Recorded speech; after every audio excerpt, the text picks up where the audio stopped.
The silence in the small Dallas studio was so thick that you could feel the emotional tension pulsing in the air like an irregular heartbeat, as if the environment itself was holding its breath, waiting for words that everyone knew would be devastating when they were finally spoken. Klay Thompson was sitting in that brown leather chair, his large hands closing and opening nervously, as if he were trying to hold on to something precious that had already slipped through his fingers forever. It was a cold January afternoon in Dallas, 6 months after one of the most difficult decisions any professional athlete could make, leaving not just a team, but a family, not just a city, but a home, not just teammates, but brothers who had shared more than a decade of triumphs and defeats together. The air conditioning murmured softly in the background, creating a melancholic soundtrack that seemed perfectly appropriate for what was about to happen. "I don't know if I'm ready for this conversation," Klay began, his voice carrying a texture that few people had ever heard from the normally reserved Mavericks shooter. There was a raw vulnerability there, an honesty that made everyone in the studio unconsciously lean closer, as if they were drawn by the emotional gravity of what was about to be revealed. James Wilson, the veteran sports journalist conducting the interview, felt his pulse quicken slightly. In 25 years covering the NBA, from championship celebrations to tearful retirements, he had developed an almost supernatural instinct for recognizing when someone was about to break years of carefully maintained silence and reveal truth that would forever change how people see a situation. The soft lighting in the studio created shadows that seemed to dance with the emotional turbulence that dominated every inch of the space. Robert Kim, the experienced producer with 40 years in television, adjusted his headphones and made a silent gesture to his technical crew.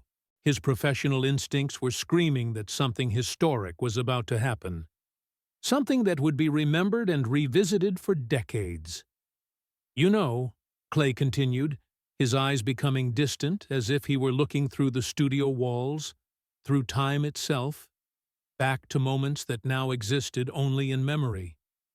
"When you're in the middle of something special, you never really realize how special it is. You think it's going to last forever. You think you can recreate that anywhere, with anyone. You can perceive that some of life's deepest truths only become clear when we look back, when the distance of time allows us to see what we were living through with a clarity we didn't have in the moment." Anthony Zhang, the sound engineer with 15 years of experience, checked his equipment once more, instinctively understanding that every word of this confession would need to be captured with crystalline perfection. "But I was wrong," Klay said, his voice breaking slightly on the last word. "Completely, devastatingly wrong about everything. And now I have to live with that for the rest of my life." The mention of living with regret for the rest of his life seemed to fundamentally alter the emotional temperature of the studio. Tyler Brooks, the 22-year-old production assistant, felt chills running up his arms like a wave of static electricity. There was something in the way Klay had pronounced those words that suggested they were about to hear a confession that would cut straight to the heart of anyone who had ever lost something valuable through their own choice. "This is my first season away from Steph," Klay continued, and just mentioning his former teammate's name seemed physically painful for him. "My first season in 13 years without waking up, knowing I'm going to see my best friend at practice, that we're going to have lunch together, that we're going to laugh together about some nonsense that happened the night before." Connor Smith, ADE sports journalist watching the live broadcast from his apartment in San Francisco, paused everything he was doing. There was something in Klay's tone, a deep melancholy that transcended sports and touched something universal about loss, about the pain of realizing you had something precious in your hands and let it slip away. "You want to know the truth?" Klay asked, looking directly at the camera as if he were speaking personally to each person who would eventually watch this interview. "I thought I was just leaving a basketball team. I didn't realize I was leaving the most important person in my adult life. I didn't realize I was cutting out half of my own soul." The weight of this revelation settled over everyone in the studio like a heavy blanket made of regret and belated recognition. Diana Thompson, a veteran ESPN producer watching from home, felt tears forming in her eyes before even fully knowing where this confession was going. There was something in the pure vulnerability in Klay's voice that touched something deeply human about friendship, about the connections that define our lives. "I made the biggest mistake of my life," Klay admitted, his voice now barely above a whisper that somehow carried more emotional power than any scream ever could. "And the part that kills me most is that I can't undo it. I can't go back and make a different choice. I can't recover what I lost." Kevin O'Connor, the veteran audio technician, made microscopic adjustments to his equipment to capture every nuance of this devastating confession. He understood that these weren't just words being recorded for a sports program. They were becoming part of something that would touch the hearts of millions of people who had already experienced the pain of realizing they had lost something precious through their own choices. "You see, Steph and I weren't just teammates," Klay continued, clearly preparing to reveal aspects of their friendship that few people knew. "We were. You know when you find someone who just understands you? Someone who knows your thoughts before you even speak them? Someone you can be in complete silence with and still feel completely understood?" How many people are lucky enough to find that kind of connection once in a lifetime? Marcus Williams, a former NBA player watching from Los Angeles, recognized the rarity of what Klay was describing. True partnership, especially at the level of elite athletes, was something that transcended sport and entered the territory of spiritual connection. "That's what I had with Steph," Klay said, and for the first time since the beginning of the interview, a small, genuine smile crossed his face before being quickly replaced by an expression of deep pain. "We had a language that nobody else understood. A look, a hand movement, the way he positioned himself on the court. I knew exactly what he was thinking, what he needed from me." The description of this almost telepathic connection made everyone in the studio understand that they were hearing about something much deeper than sports partnership. Steven Rodriguez, the camera director with 2 decades of experience, adjusted his focus to capture every micro-expression on Klay's face, understanding that he was documenting a moment of brutal honesty about loss and regret. "And I threw all of that away," Klay said, his voice breaking completely now. "I threw away 13 years of building something that was unique, irreplaceable, sacred. Why? For money? For a change of scenery? For pride? I honestly don't know anymore.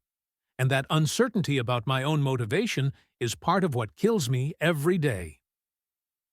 Daniel Patel, a sports psychologist watching from Miami, recognized the classic signs of someone struggling with deep regret and life decision questioning. Klay's courage in exposing this pain publicly was creating a rare opportunity for discussions about the emotional complexities of career decisions in professional sports. "You want to know when I really realized what I had lost?" Klay asked, clearly preparing for the most painful revelation. "It was 3 weeks after I arrived in Dallas. I was in my new apartment, alone, watching Warriors highlights on television, and I saw Steph make one of those impossible plays of his, and instinctively I turned to the side to comment on it. The pause that followed was loaded with such palpable pain that it seemed to physically fill the studio. But there was nobody there," Klay continued, tears now flowing openly down his face. For the first time in 13 years, Steph did something incredible, and I wasn't there to share that moment with him. And that's when I realized I had lost much more than a teammate. Christopher Lee, a sports analyst watching from Boston, felt his own heart break with that image.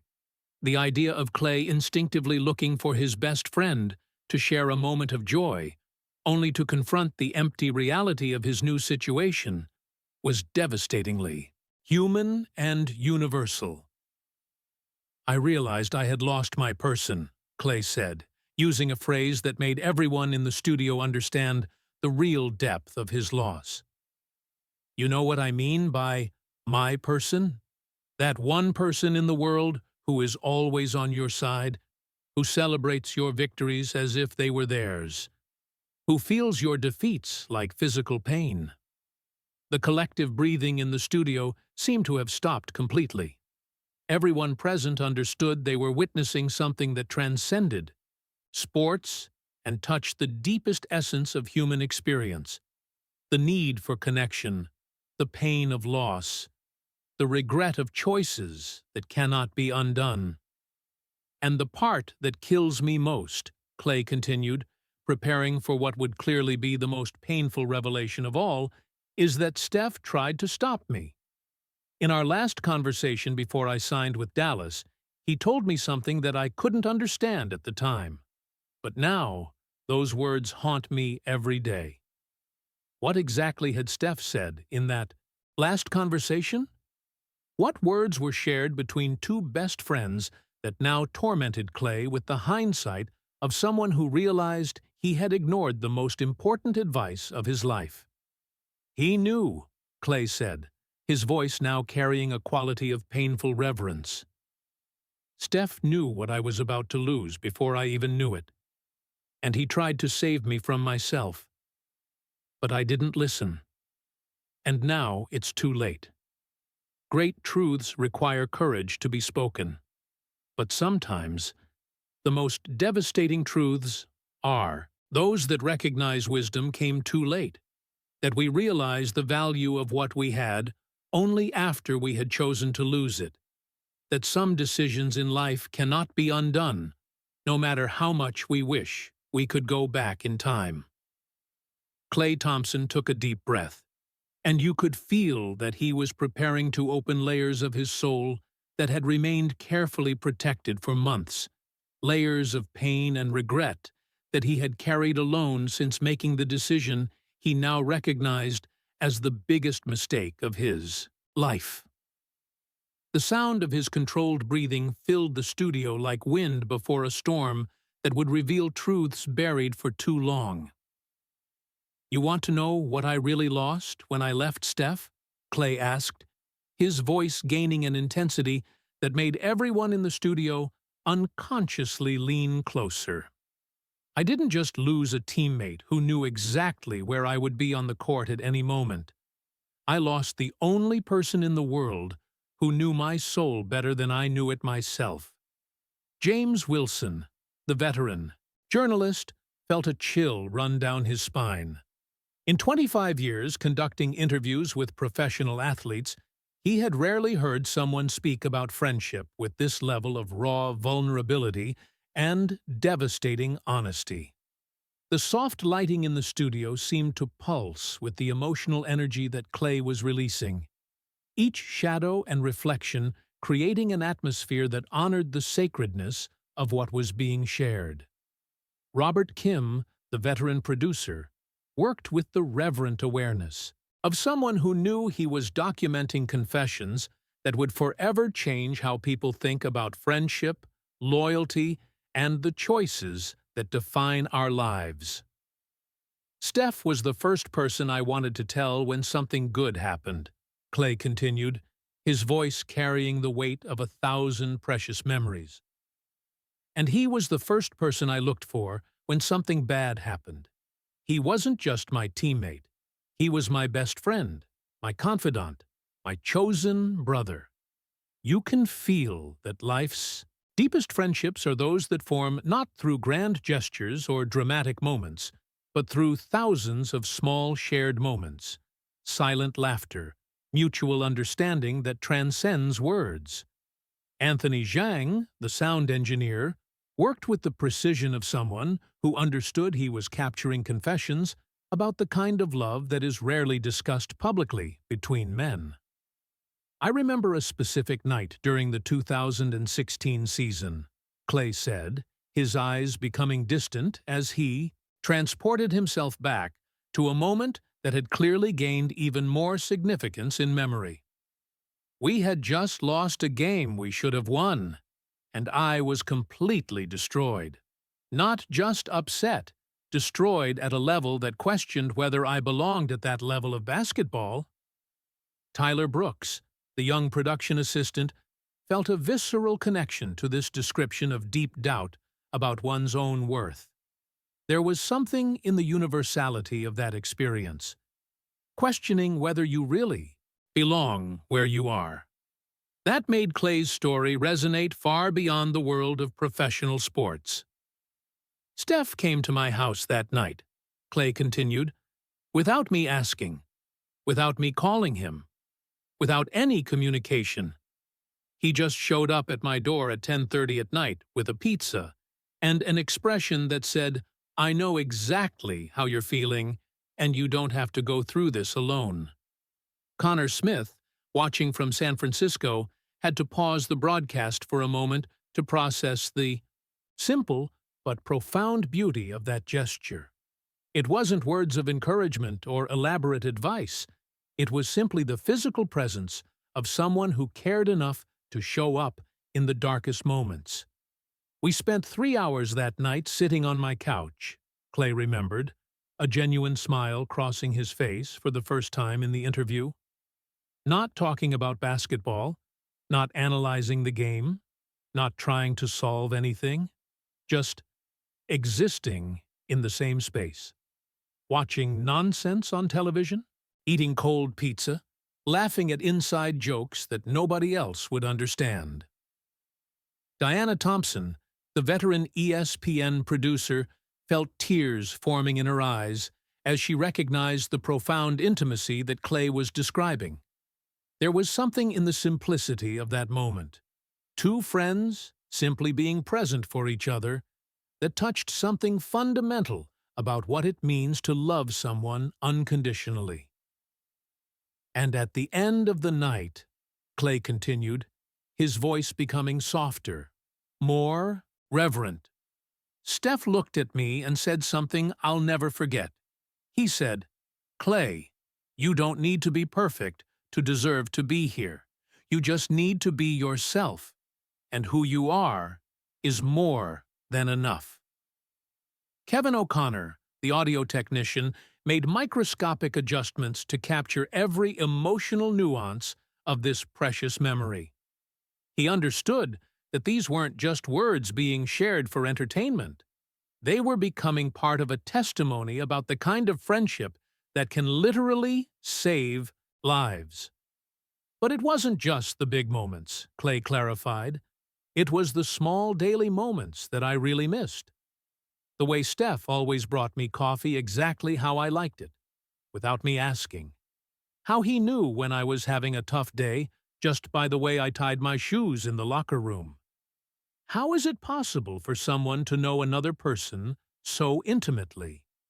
Marcus Williams, the former NBA player, recognized the rarity of that kind of attention to detail, that level of care that goes far beyond professional partnership and enters the territory of genuine and unconditional love. Steph was the only person who could make me laugh when I was angry, Klay said, laughing despite the tears that continued to flow. He had this magical ability to find exactly the right thing to say or do that reminded me that, at the end of the day, it was just a game, and that our friendship was more important than any victory or defeat. Steven Rodriguez, the camera director, captured the complex mixture of joy and pain on Klay's face as he relived these moments. In 2 decades documenting professional athletes, he had never filmed someone describing a friendship with this level of emotional depth and vulnerable honesty. But maybe what I lost most, Klay said, clearly preparing for the most significant revelation about his loss, was having someone who believed in me more than I believed in myself. Steph saw potential in me that I didn't even know existed. He pushed me to be better, not through criticism or pressure, but through his unwavering faith in who I could become. Daniel Patel, the sports psychologist watching from Miami, recognized the psychological importance of having someone in your life who functions as a positive mirror, someone who reflects back to you your best qualities when you can't see them for yourself. I remember when I broke my leg in 2019, Klay continued, his voice trembling with the emotion of the memory. I was in a dark place, questioning whether I would return to play at the same level, whether I would still have value to the team. And Steph came by my house every day for 3 months. The dedication described in that statement hit everyone in the studio like a physical wave. 3 months of daily visits during one of the most difficult times in Klay's career was the kind of loyalty that transcended professionalism and entered the territory of family devotion. He didn't come to cheer me up with empty words or motivational platitudes, Klay clarified. He came to watch silly movies, to help me with physical therapy exercises, to simply be present during the days when I felt like I had completely lost my identity. Christopher Lee, watching from Boston, felt deep admiration for the consistency of that kind of support. It was easy to be present in moments of celebration, but showing up every day during adversity was the kind of love that defines life's deepest friendships. And during that entire recovery period, Klay continued, Steph never once made me feel like I was a burden or like he was sacrificing anything to be there. He made me feel like taking care of me was the most natural thing in the world, like there was nowhere else he'd rather be. The description of this kind of selfless love made everyone in the studio understand they were hearing about something very rare, a friendship that operated at a level of mutual sacrifice and unconditional care that few are privileged enough to experience. But you know what kills me most about all of this? Klay asked, preparing for the most devastating revelation about his loss. It's that I started taking all of this for granted. I started assuming that Steph would always be there, that our friendship was indestructible, that I could make any choice, and he would still be my person. The admission of taking something so precious for granted hit everyone in the studio with devastating force. How many people would recognize this human tendency to assume that the most important people in our lives will always be available, will always forgive us, will always support us regardless of our choices? I thought I could recreate this in Dallas, Klay admitted, his voice carrying the bitterness of someone who had learned a painful lesson too late. I thought that partnership in basketball was partnership in basketball, that I could form similar connections with new teammates. But now I know that what Steph and I had was unique, irreplaceable, something that was built over years of trust, loyalty, and mutual love. The understanding that certain human connections are truly unique and cannot be duplicated or replaced created a profound silence in the studio. It was the kind of silence that comes when you confront a fundamental truth about life, that some things, once lost, cannot be recovered. Now I wake up every day, Klay concluded, knowing that I had something extraordinary in my hands and chose to throw it away. And the person who suffers most from this choice isn't me.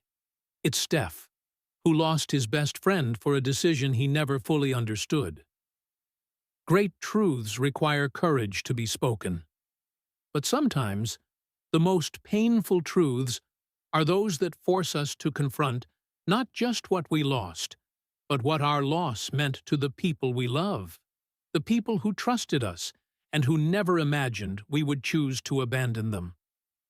The weight of Klay's revelations had transformed the studio into something that transcended a simple sports interview. It had become a modern confessional where years of regret and pain were finally finding voice through tears that could no longer be contained. You could feel that every word he had shared so far was building toward something even more devastating, something that would explain why this loss continued to torment him months after his decision. The last conversation I had with Steph before signing with Dallas, Klay began, his voice already breaking before even sharing the details, is something I relive every day. Every word, every pause, every expression on his face is etched in my memory like a movie I'm forced to watch repeatedly. James Wilson, the veteran journalist, felt a deep responsibility settle over his shoulders. He understood he was facilitating not just a revelation about career decisions, but a crucial discussion about friendship, loyalty, and the lasting consequences of the choices we make when we're at life's crossroads. Studio lighting seemed to have gained a darker, more intimate quality, as if the lights themselves were respecting the emotional gravity of what was being shared. Robert Kim, the veteran producer, worked with the silent awareness of someone who knew he was documenting a moment that would be remembered not for its sports importance, but for its brutal honesty about loss and regret. Steph called me the night before I flew to Dallas to sign the contract, Klay continued, and I could hear in his voice that he knew this would be our last conversation as teammates. There was a finality in the way he spoke, as if he was saying goodbye to something much bigger than basketball. You can perceive that life's most significant moments often arrive disguised as ordinary conversations, but carry an emotional weight that we only fully understand when we look back.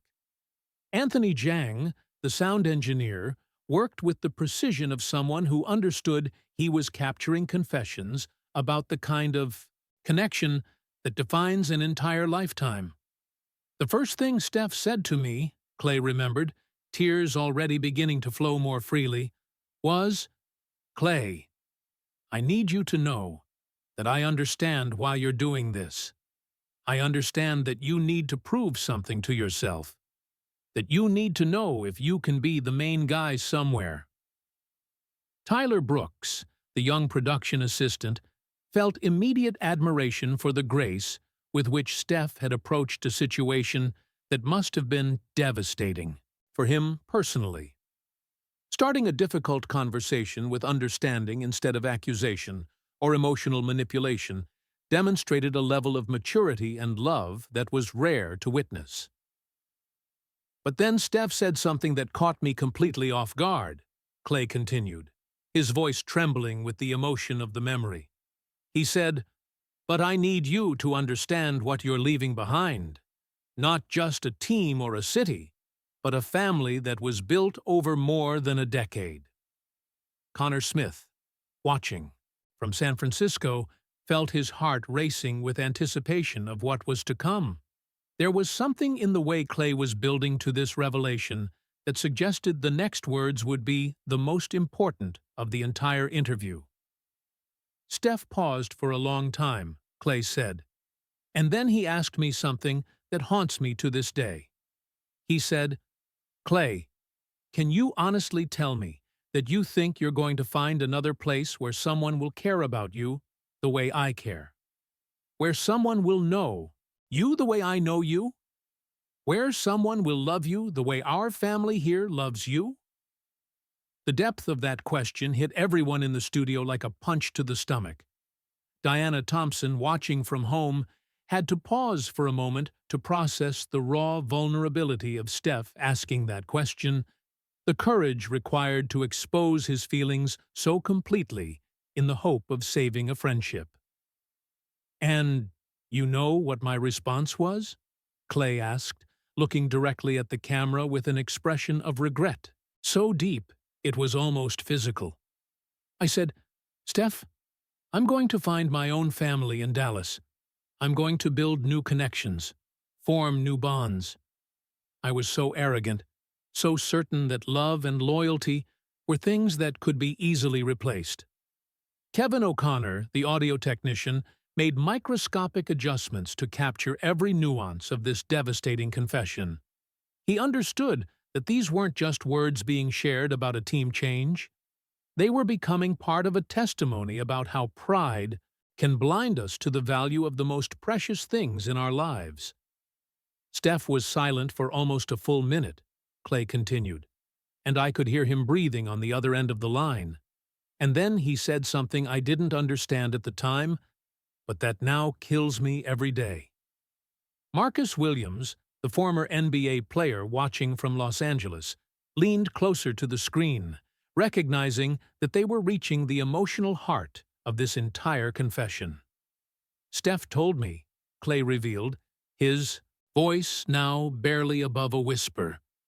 Klay, I hope you find what you're looking for in Dallas. But I want you to know that when you get tired of trying to recreate what we had, when you realize that some things in life are unique and irreplaceable, I'll still be here. Because that's what families do. They wait. The silence that followed this revelation was deafening. Steven Rodriguez, the camera director, captured the exact moment when Klay broke down completely, his defenses finally crumbling under the weight of months of repressed regret. Do you understand what he was telling me? Klay sobbed openly now. He was telling me that he loved me unconditionally, that our friendship was strong enough to survive even my betrayal, that he would be willing to forgive me for abandoning our family, for choosing money and pride over loyalty and love. Daniel Patel, the sports psychologist watching from Miami, recognized the depth of love that Steph had demonstrated in that conversation. The kind of love that remains faithful even when it's not reciprocated, that offers forgiveness before it's even asked for. And I threw that in his face, Klay admitted, his voice loaded with pain that seemed physical. I told him he was being dramatic, that it was just basketball, that we could still be friends even playing on different teams. I minimized the significance of our connection because accepting its depth would have made my decision impossible to justify. Christopher Lee, watching from Boston, felt a mixture of admiration for Klay's honesty and horror at how he had treated his best friend's unconditional love. It was painful to witness someone recognize how they had deeply hurt the person who cared about them most. The last thing Steph said to me in that conversation, Klay continued, clearly preparing for the most devastating revelation, was something I initially interpreted as anger, but now I realize was prophecy. The word prophecy made everyone in the studio lean, even closer, sensing they were about to hear words that had proven hauntingly accurate with the passage of time. Steph said, Klay revealed, Klay, I hope you never have to experience the kind of regret that comes from realizing you had something extraordinary in your hands and chose to throw it away for reasons you can't even articulate clearly. Because that kind of regret doesn't go away. It becomes part of who you are. The devastating accuracy of that prediction hit everyone in the IA studio like a revelation. Steph hadn't just lost his best friend. He had predicted exactly how Klay would feel about his choice and had tried to save him from that pain. And then Steph said something that made me hang up the phone in anger, Klay admitted, but that I now know was the most loving thing anyone has ever said to me. He said, I'm going to miss you every day, Klay, and I know that at some point you're going to miss me too. And when that happens, you'll know I was right about what you were leaving behind.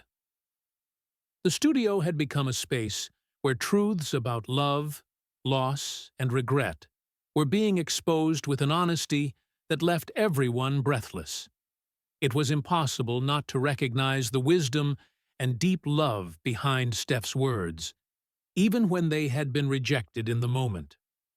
I hung up the phone on him, Klay confessed, because his words were forcing me to confront a truth I wasn't ready to accept, that I was making the biggest mistake of my life, and that the person who cared about me most was trying to save me from myself.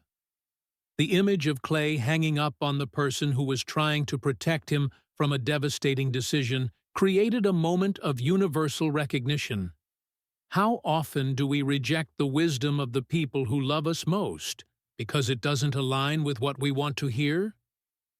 3 months later, Klay concluded, when I was sitting alone in my apartment in Dallas, realizing I had traded a family for strangers, genuine connection for professional convenience, unconditional love for a career opportunity, I called Steph. What happened in that call? How did Steph respond after months of silence? The answer to these questions would be crucial to understanding not just the current state of their friendship, but whether there would be any possibility of healing for such a deep wound. Great truths require courage to be spoken. But sometimes, the most devastating truths are those that recognize we rejected the wisdom of the people who loved us most, that we chose pride over humility, that we realized too late that some people in our lives are trying to save us from ourselves. The moment had arrived when Klay Thompson needed to confront the most painful reality of all, that some choices in life cannot be undone, that some damage is permanent, and that recognizing our mistakes doesn't always lead to the redemption we hope for. You could feel that everything that had been revealed so far was building to this devastating conclusion, to the recognition that deep regret doesn't necessarily result in a second chance. When I finally called Steph 3 months after arriving in Dallas, Klay began, his voice carrying the weight of someone who had learned one of life's hardest lessons. I don't know what I expected. Maybe immediate forgiveness, maybe an opportunity to explain, maybe a chance to undo the damage I had caused. James Wilson, the veteran journalist, recognized they were reaching the emotional heart of this entire confession, the moment when Klay had tried to reconcile with the person he had hurt most deeply, only to discover that some wounds are too permanent to be completely healed. The atmosphere in the studio had become almost sacred, as if the very walls were witnessing a lesson about the irreversible consequences of our most important choices. Robert Kim, the veteran producer, worked with the reverence of someone who understood he was documenting not just a personal confession, but a meditation on loss, regret, and the permanent nature of certain decisions.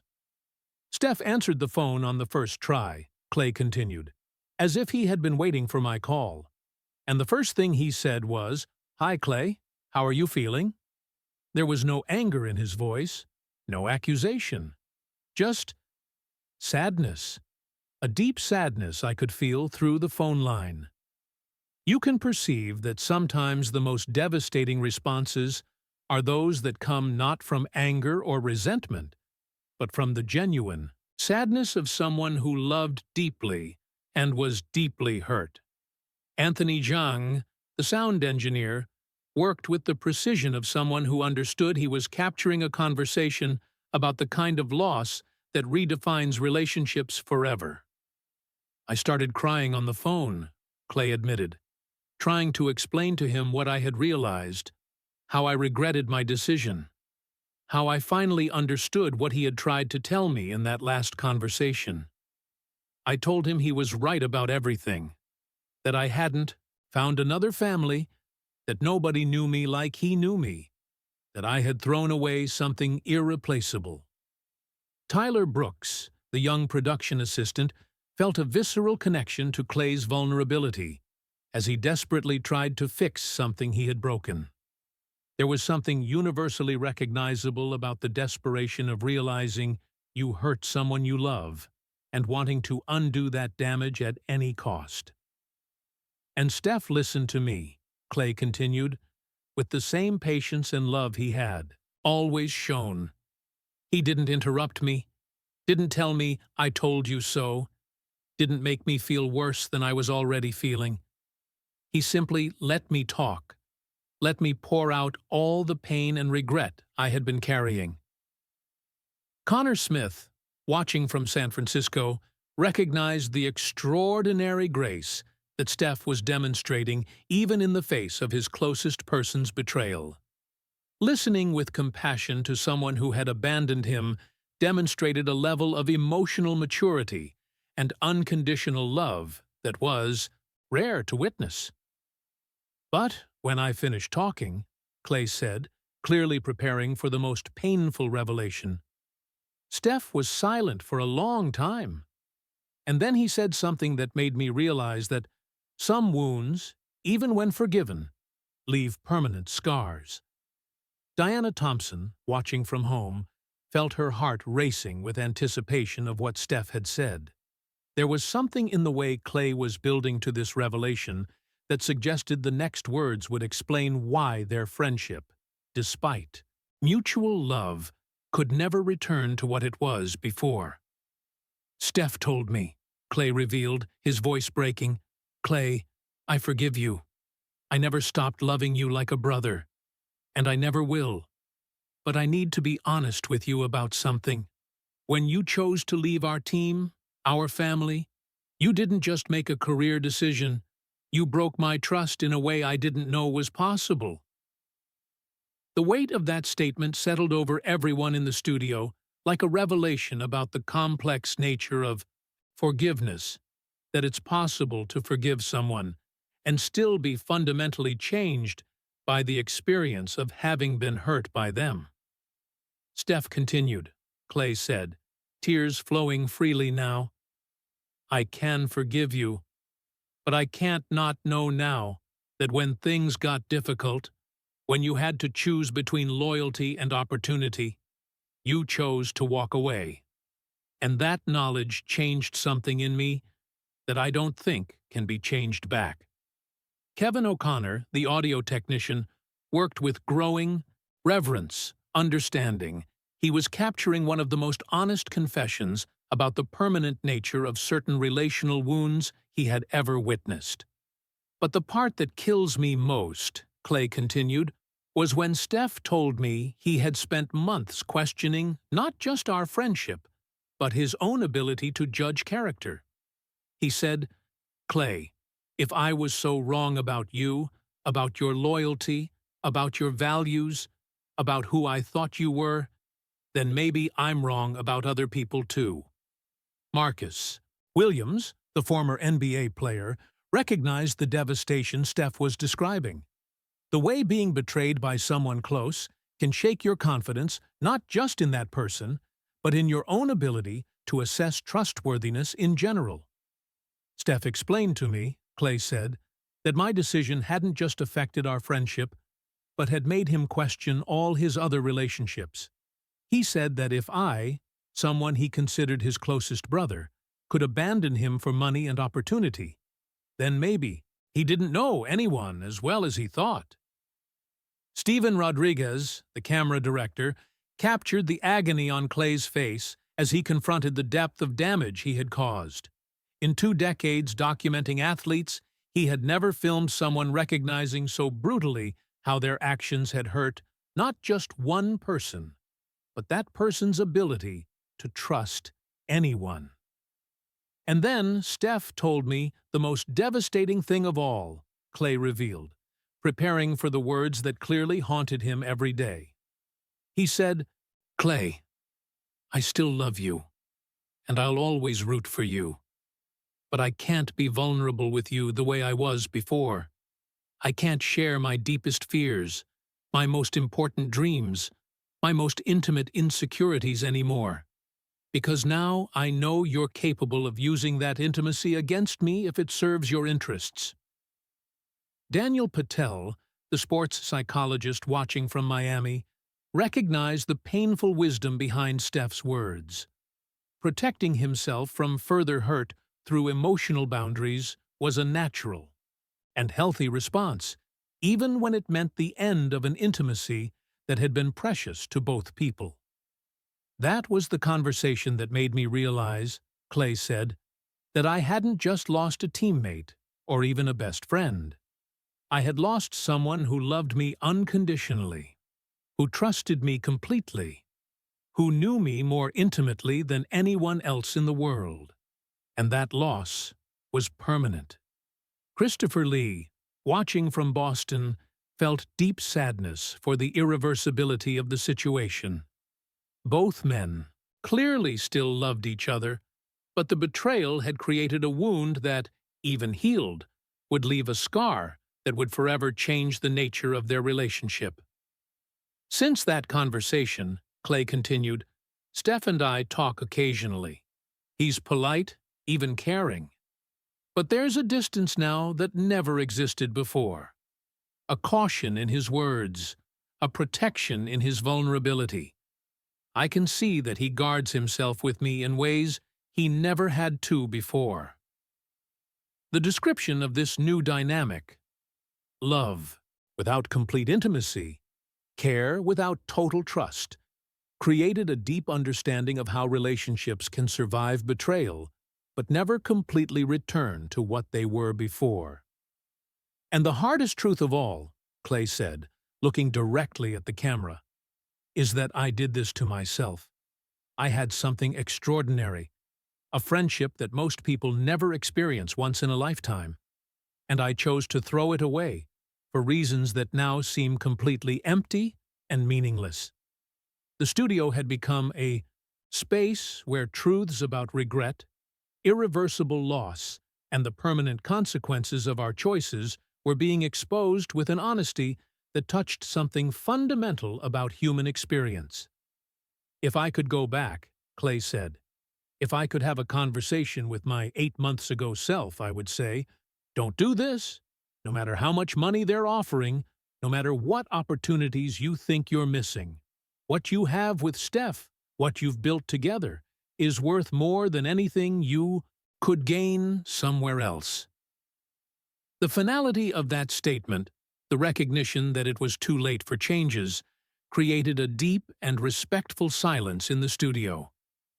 But I can't go back, Klay concluded, and that's the truth I have to live with every day. I made the biggest mistake of my life, and the consequences of that mistake are permanent.